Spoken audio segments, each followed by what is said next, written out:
Mesdames et messieurs, bonjour, bienvenue sur la chaîne Les Vraies Nouvelles de l'Humanité, FHDT. Nous en sommes déjà au numéro 9 et nous sommes le jeudi 7 juin 2018. L'avenir.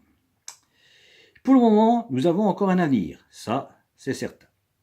À moins d'un gros problème psychologique, on se souhaite tous un avenir radieux, plus de bonheur, beaucoup de santé, un peu d'argent, pour ceux qui nous sont chers, nos enfants, nos familles, enfin, nos amis, nos voisins, enfin tout le monde quoi.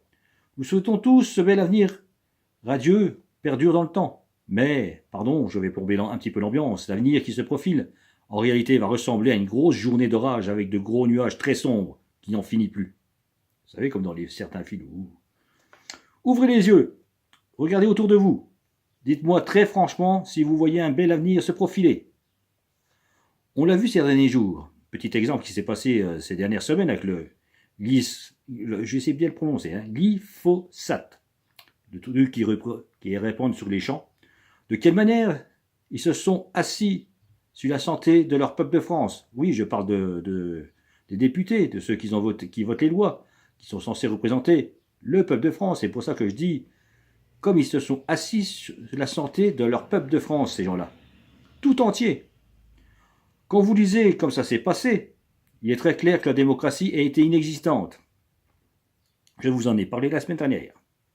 Le lobbying a joué là un grand rôle. Quand je dis lobbying, cela veut dire corruption. Pour moi, corruption. Parce que lobbying en anglais veut dire pression. Car je suis certain qu'il ne faut pas beaucoup de pression pour convertir une majorité de nos parlementaires. Ça, on le sait tous. Je ne vais pas m'étendre plus sur les nombreuses déceptions causées par ces gens-là. J'aurai bien d'autres occasions de le faire. Je vais plutôt vous convaincre que c'est à nous de prendre nos responsabilités si nous voulons cet avenir radieux. Nous n'avons pas le choix et nous devons le faire aussi pour nos enfants, pour ceux qui viendront après nous, mais aussi pour l'honneur. Je n'ai pas envie que les gens dans un petit siècle disent de nos générations que nous avons agi comme des profiteurs, des pétochards ou encore les pires des nuisibles. Non, je veux que ces gens-là, dans un petit siècle, qu'ils vivent déjà dans l'âge d'or de l'humanité et qu'ils se disent, on le doit à ces gens-là en parlant de nous, d'avoir eu le courage de prendre les choses en main, de dire non à l'absurdité.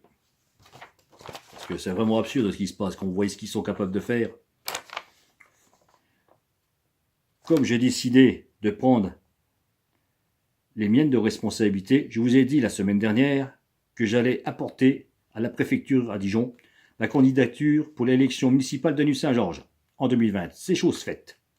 Sauf qu'ils m'ont dit qu'il était beaucoup trop tôt et qu'il faut attendre la publication des arrêtés pour le faire.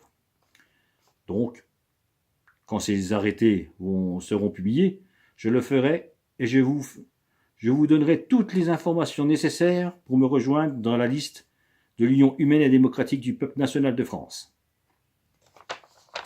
Voilà, j'ai décidé de faire court ce soir pour pas trop vous saouler non plus. Quelques petites phrases. Il faut plus avoir peur de l'avenir quand on est manipulé que quand on prend son destin en main.